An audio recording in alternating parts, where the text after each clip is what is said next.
Hello, and welcome to Elder Health Connection, a podcast where I gather innovators in elder healthcare to discuss their unique perspectives on caregiving and care receiving. My name is Caroline Morris, and I use my combined experience in biochemistry, physical therapy, health coaching, and growing up next door to my grandparents to dig deep into the complexities of aging and then draw out practical solutions that can fit into your life.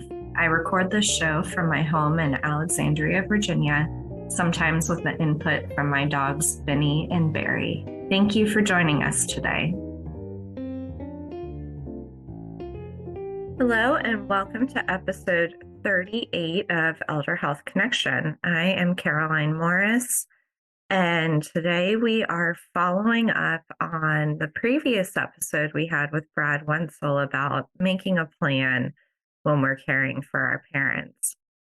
There'll be a little bit different twist today. You'll get to hear some things that are going on in my life and how I am planning for my caregiving experience. Just as a reminder, we do these podcast episodes every other Monday, and it is really helpful if you share them, if you like them, if you write a review. It helps other people find this information and get the word out on aging and caregiving and all that's involved with that. So to get you all up to speed with what's going on with me, I'm in an interesting situation now where I've obviously been a professional healthcare provider for quite some time now, but I'm also about to embark on a personal caregiving experience. So I am pregnant. I'm in my third trimester, so I will be caring for a newborn baby very soon. And with pregnancy and postpartum, it's interesting where I'll be both the patient and the caregiver. So I've had lots of interactions with the healthcare system as the patient lately, which has prompted some reflections on that system and what can improve. And then it's bringing family caregiving into focus in a new way for me. I also have other adults in my life who are going through various health challenges where I'm not the primary caregiver, but I'm in a supportive role for them as well. So it's a lot converging at once. And I thought it might be useful to share with you how I've been thinking about it, how I've been preparing myself, and maybe you'll get some ideas as well. With all of these scenarios that I'm experiencing right now, none of them are a crisis scenario. So there is time to plan, there is time to think about it. The more abrupt changes that require caregiving, I think, require a little bit different approach. So today's episode will be more relevant for situations where you do have time to plan, often never as much time as we want to plan, but there is some space there to think about things and plan. So typically when I enter an unfamiliar or new situation, I start by educating myself. And so with pregnancy, with postpartum, with bringing a newborn into the world, I have been doing a lot of research and education to understand the various topics. And I think it's important to think about where we're getting our information. So I tend to research either in the primary literature, which would be the medical journals. Even though I'm familiar with them, they're still not easy for me to read. It tends to be dense material. So if I don't go straight to the primary literature, I go to people who are doing that legwork for me. So I found a couple podcasts and blogs of people who spend a lot of time reading these primary journal articles. So I found people who spend a lot of time reading these journal articles and consolidating them into digestible bits of education, forms of podcasts or blogs. I find for me, podcasts are helpful because I can listen to them when I'm driving. I can listen to them when I'm going for a walk. I tend to do better hearing information than reading it, but I do like going back to a blog article or other written articles if I need a reference I can quickly go to and find the information I'm looking for. What I find most useful in choosing who I listen to is, again, people who are going to the primary literature, but also people whose delivery presents multiple sides of a topic and encourages me to think for myself and come up with my own solutions or choices instead of pushing one approach and saying it's the best or the only way to do something. And that is my goal with this podcast and with all I put out to you all, is to consolidate the research available and help you to make a decision that's right for you. A lot of times I can go too far into research and then get myself into overwhelm. And when that happens, it usually takes me a bit of time to recognize that that's the state I'm in, but I'm getting better at seeing it earlier. So typically what I do to calm myself down when I'm in this overwhelmed state is I'll take a break from taking in new information. So I'll pause my readings, I'll pause my podcasts. I will, when I'm in the car, I'll listen to the classical music radio station. So it's like literally no more words going into my mind. And that helps me to calm down and not get on information overload. I have also experienced stress and overwhelm just with the thoughts of everything to do to prepare and everything I'll need to do while actively caregiving, as well as feeling a very heavy responsibility for the outcomes of the caregiving. So I tend to put a lot of pressure and expectations on myself that I need to be the one to fix things, to take care of things, to make sure everything goes correctly. So I found myself lately returning to some more spiritual practices that I developed early in my career to help me cope with all of that. So a lot of this started when I was a young physical therapist working at the bedside in the hospital and covering the intensive care unit, the cardiovascular surgery unit, and the oncology units. And when I was there, it was probably the first time that I experienced death and severe illness at that frequency. So I had seen patients pass away in the hospital when I was covering other units, but the frequency with which I was seeing it when I was on those units became very difficult for me. One practice I adopted then that I've returned to now is attending a local church service focused on healing. And I think there are a couple aspects of that service that really helped me to cope and maybe something you could think about incorporating in your life. The first is it's just a very quiet, contemplative environment. So it's an evening service. The point really isn't to socialize there. You can tell that everyone there is there for their own reasons, to take care of themselves.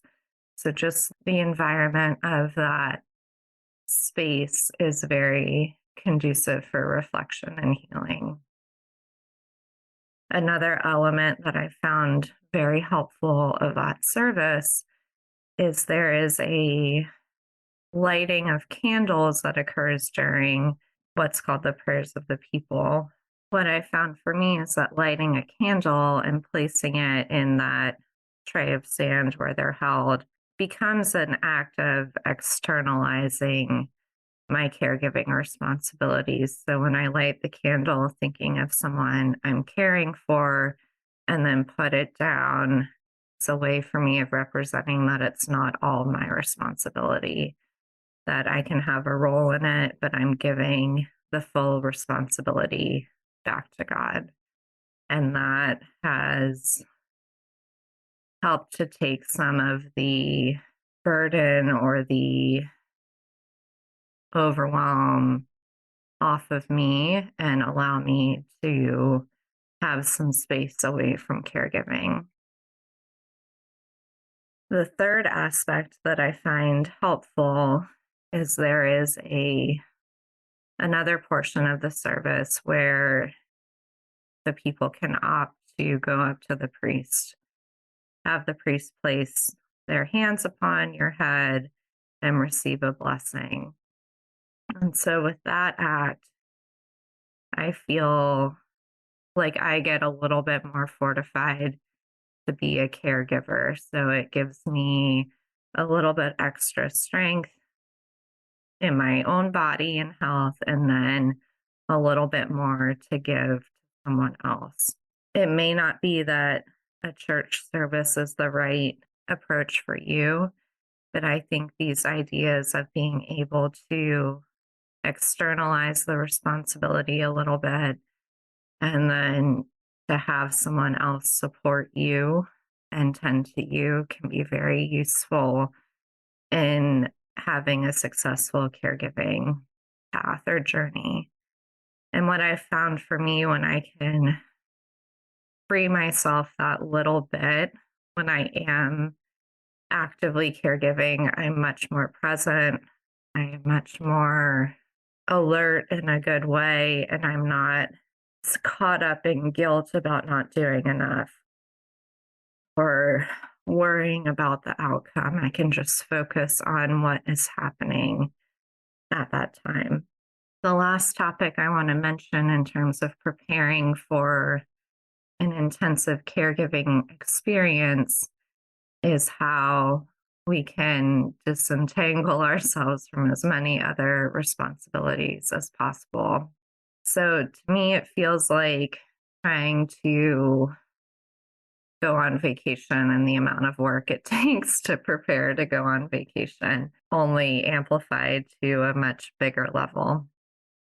So I've been working across multiple areas of my life to make things not require my presence to go forward. So for this podcast, I've been pre-recording extra episodes to cover a maternity leave or my patient care work. I've been finding coverage for my patients and developing a good transition plan so that they're well cared for in my absence.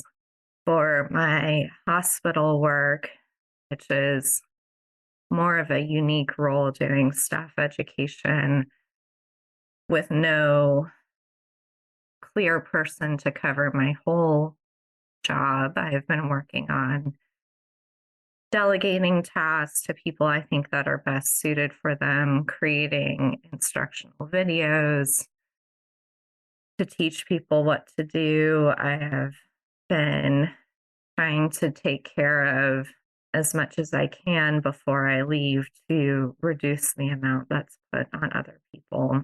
I've also been disciplined in not saying yes to so many asks or opportunities. So, starting actually several months ago, I was pretty clear with people that I wasn't able to commit to much. I didn't know what I could commit to, and I didn't want to engage in a situation where I was backing out of commitments or not able to fulfill responsibilities. So I've ended my university teaching for the semester at this point. I'm taking next semester off, and I am teaching my last continuing education course for therapists this week to give myself enough time to prepare and not to risk being unable to fulfill my responsibilities.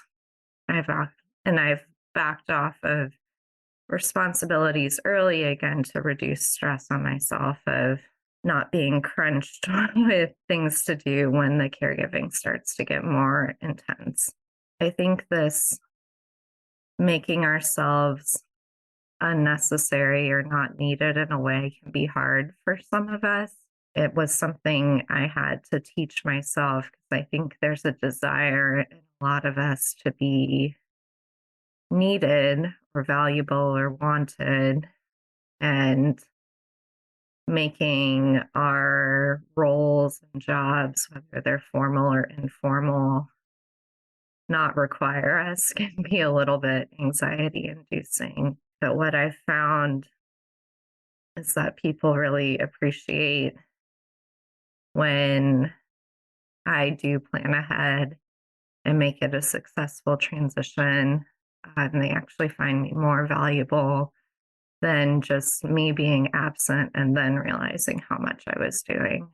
So, thinking about your own lives, your own caregiving experiences, what extra stuff can you remove, make automatic, say no to, or make unnecessary so you have more time and energy to focus on the caregiving? So, to summarize what I've been doing, or at least the main things I've been doing to prepare for a time of intensive caregiving, is first education from sources I trust, mainly sources that are looking at primary evidence, that are presenting it in a balanced way and encourage me to make my own decisions. The next piece is mitigating my overwhelm, guilt, sense of burden or responsibility through stopping excess information gathering if I need to, and adopting practices that help me to externalize the act of caregiving and fortify myself. And then the third big piece is disentangling myself from as many other responsibilities as I can without neglecting them all, being intentional about creating a plan and a system for the necessary things to continue, but making it so that I don't have to be the one to do them the whole time, and saying no to new things that don't serve my goals right now. So, as you go through your own caregiving experience or even your own health experience, think about these different approaches, see what fits in your life. Let me know what you think of this episode and how things are working for you. And I wish you all the best as you embark on this path. Please do join us in another 2 weeks for our next episode. You can subscribe to make sure the episodes come automatically to you on the player of your choice. And thank you for listening today. This podcast is provided for informational purposes only and does not create a provider-patient relationship between us. If you have questions about your health, please speak to a qualified health professional. If you would like to learn more about working with me as your qualified health professional, please visit carolinemorris.com. Did you know that gratitude is good for your health? If you found value in this episode, please share it with a friend and leave a rating or review. To keep the connection going, subscribe to Elder Health Connection on your favorite podcast player to get immediate access to upcoming episodes. Thank you for listening. With love and gratitude, Caroline.